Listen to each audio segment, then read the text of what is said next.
Hi friends, let's look at economics development sample question and answers. Okay. So first question, monthly income of citizens in two countries is given. So country A, the income for the first month is 10,500. For second month it is 9,800. For third month it is 9,500. Fourth month 10,000. Fifth month 10,500. What is the average income? Okay. Similarly for country B, the monthly income of all the citizens is 6,000 for the first month. Just an example, 6,000, 6,000, 6,000 for first 4 months, and say 50,000 for the fifth month. Okay. So what is the average? Okay. Given data above, average monthly income of country A is dash and average income of country B is dash. So for country A, average is, add all this, 10,500 plus 9,800 plus 9,500 plus 10,000 plus 10,500 divided by number of items, 1, 2, 3, 4, 5 divided by 5. So if you take the calculator and do it, you will get 10,060, 10,060 rupees. Similarly, for country B, add all this 6,000, 6,000, 6,000, 6,000 and 50,000. Okay. And divided by 1, 2, 3, 4, 5. 5 terms are there. So divided by 5, you will get 14,800. Okay. So this is just the answer. How to calculate average income, monthly income. Okay. Average income of country is dash. Okay. You take the total income of all the people divided by number of people in the population. That will give you average per capita income. This is not average monthly income. It is average per capita income, where you take the total income of all the people and divide by the number of individuals in the population. Okay. Development goal for a girl from rich family could be dash. Answer, to get as much freedom as her brother gets. Okay. Next question. Let families in locality where average per capita income is 10,000. So they have given that average per capita income is 10,000. And the income of three families is 6,000, 8,000 and 14,000 respectively. Okay. What is the income of the fourth family? Okay. Given average per capita income is 10,000. Okay. Let the income of the fourth family be X. That is what we are trying to find out here. What is the income of the fourth family? So this implies, if average per capita income is given and the income of each of the family is given, then we have to just add up the income of the families. So 6,000 plus 8,000 plus 14,000 plus X. X because the fourth family's income we don't know. Divided by 4 because there are 4 families is equal to 10,000. Okay. Which means if you add 6,000, 8,000 and 14,000, you'll get 28,000. 28,000 plus X by 4 is equal to 10,000, which implies 28,000 plus X is, if you send the 4 to the numerator and multiply, you'll get 40,000, which implies X is 40,000 minus 28,000, because you send 28 to this side, you'll get 12,000. So answer, the family income of the fourth family, which is X, which was X, is 12,000. Okay. Next question. Kerala has low infant mortality rate because dash. Because answer is, Kerala has adequate provision of basic health facilities and educational facilities. Okay. Next question. Suggest 3 ways to maintain body mass index. See, body mass index is defined as weight of a person in kilograms divided by his or her height in meter, and you have to square the height. Okay. So it is kg per meter squared, which is weight divided by height squared. Okay. The ways to maintain BMI, okay, is exercise regularly, stay hydrated and eat balanced diet, and practice mental wellness and positive thinking. Okay. Next, consequences of environment degradation do not respect national or state boundaries. Yes. Why? Because environment degradation happens because of depletion of air, water and soil. Okay, which leads to destruction of ecosystem and extinction of wildlife, and this is a global issue. It's not a state or a country issue, it's a global issue. Okay, pollution in one country affects the neighbor country in form of acid rain and climate change. Deforestation in one country affects the rainfall in the surrounding countries. Dam burst in one country brings floods to the neighbors. So these are all the examples to show that environmental degradation does not respect country boundaries.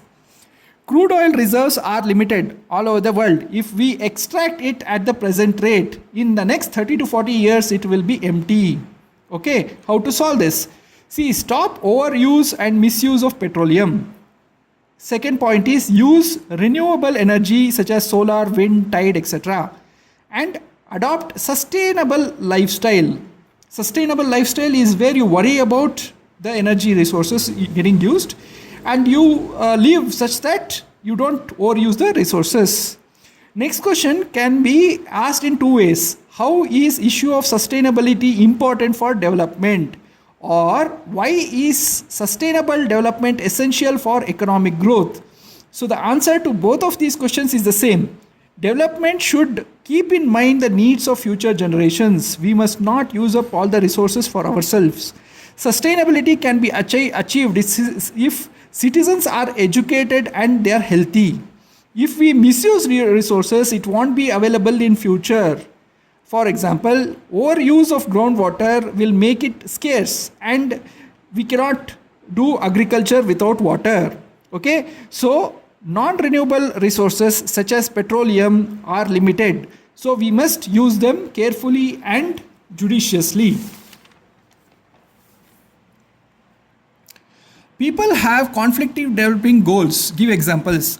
See, different people have different requirements, interests, life situation, and state of mind. For example, construction of a flyover is favorable to commuters, but unfavorable to people whose house and shops have to be moved to construct this flyover. Okay, so the requirement of the commuters is a need of the flyover, but the need of the people who are already staying there with their house and shops, they are getting disturbed. Okay, so different people have different development goals. Describe few goals of landless rural laborers. See, these are laborers who don't have lands. Since these laborers have no lands, they want more days of work with better wages. They will want socio-economic equality, low price for food grains to buy food grains and eat, low price on clothes, and free education for their children. Okay, so this is your goals of a landless laborer. Okay, money can't buy all goods or services and to live well justify. See, money can buy food, clothing, house for living, vehicles, entertainment, etc. But money cannot buy happiness, peace, freedom, respect, etc. It cannot buy pollution free environment. Okay, so institutions cannot be run individually but need collective effort, such as schools, colleges, parks, hospitals. We need collective effort. So money cannot buy everything. Okay, it can buy only materialistic things. Rest is upon the humans. Why does Kerala have better human development index than Punjab? See, Kerala has better HDI. HDI stands for human, D stands for development, I for index than Punjab because, even though their per capita income is lower. Okay, Kerala's per capita income is lower, but they have better human development index because they have higher literacy rate. Okay, and there is no bias in the field of education. Okay, healthcare is far better in Kerala. They have 2,700 hospitals, each with 330 beds per 100,000 of a population. Okay, for every 100,000 people, there are 2,700 hospitals with 330 beds. Politicians have taken steps to improve education and health. This is the reason why the Kerala's human development index is better than that of Punjab. Differentiate between Human Development Report and World Development Report. See, Human Development Report says it measures the quality of life, education, health, etc. Okay, World Development Report concentrates more on the economic development based on the per capita income. Okay, Human Development Report includes literacy rate, life expectancy, infant mortality, etc. Whereas World Development Report concentrates only on GDP, gross domestic product. Okay, as per the World Bank. And it classifies the countries into developed countries, developing countries and underdevelopment countries based only on GDP. Okay, Human Development Report captures complete human life, whereas World Development Report captures only the financial aspect of it. Next question. What is a main norm used by World Development Bank in classifying countries? See, average per capita income. Okay, average per capita income, that is you take the income of the whole country and divide it by the number of people in that country, is used by World Bank.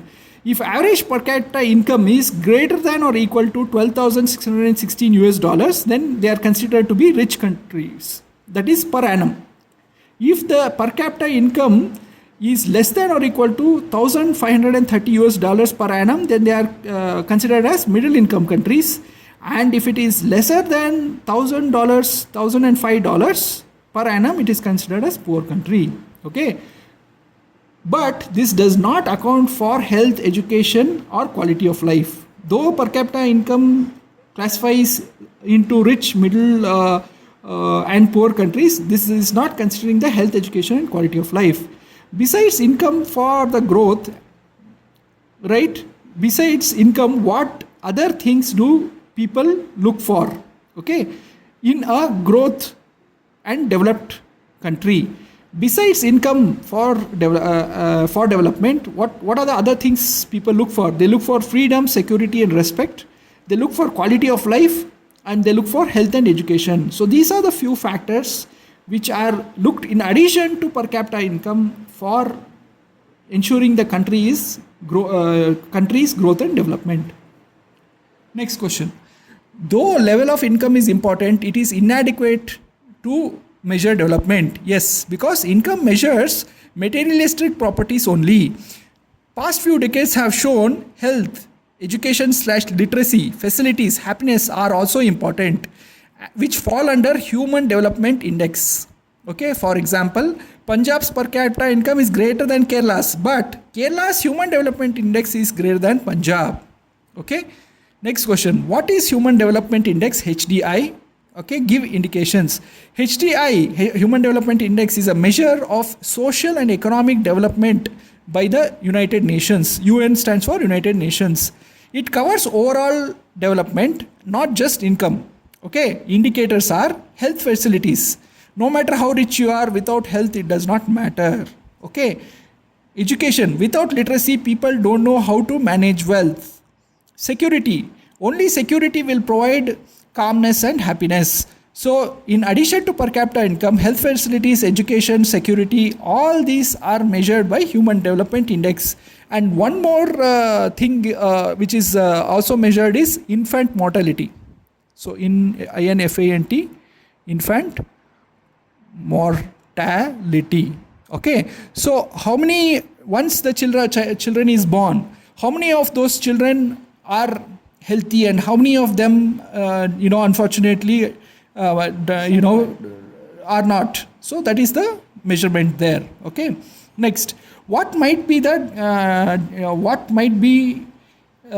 development might be destruction for other. What might be development for some might be destruction for other. Example, see, Sardar Sarovar Dam built over Narmada River led to major evacuation of tribes. They lost their land and homes. Okay, so the dam was advantageous for cities and towns, but it was a destruction for tribes. So development for some might be destruction for others. Example 2. Okay, Rihand, RIHAND, Rihand Dam and thermal power plants in Singrauli, Singrauli,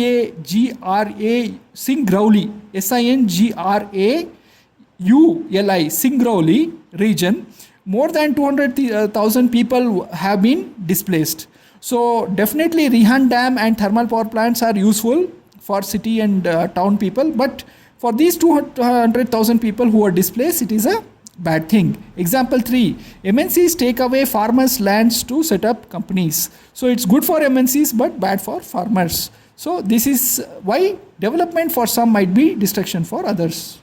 Thank you, friends.